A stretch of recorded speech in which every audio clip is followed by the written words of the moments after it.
Alright, let's look at the homework 2.5, problem number 3.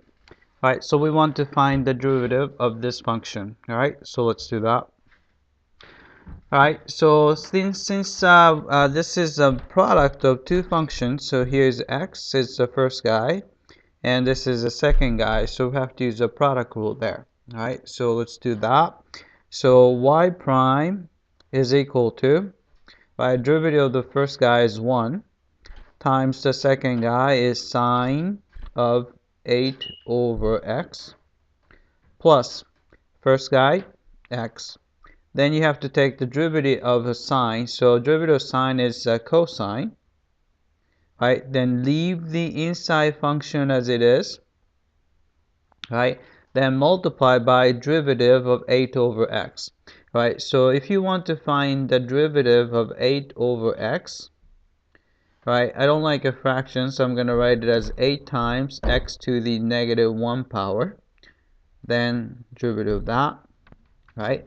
So put negative 1 in front, so it's negative 8. X to the subtract 1 from the power, so it's negative 2, right? So if you want, you can write it as a negative 8 over x squared, right? So this is going to be negative 8 over x squared, right? So this is going to be equal to sine of 8 over x, right? Then you can cancel one of the x on top and here, one of these guys.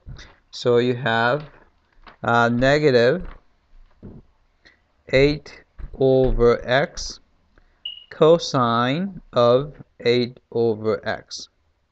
All right, so let's type it in. Right, so what we get was sine of 8 over x, 8 over x minus 8 over x cosine of 8 over x. Alright, so let's check the answer. Submit for testing. Alright, it came back and looks like we got this one correctly. Alright, that's it. I hope that this was clear.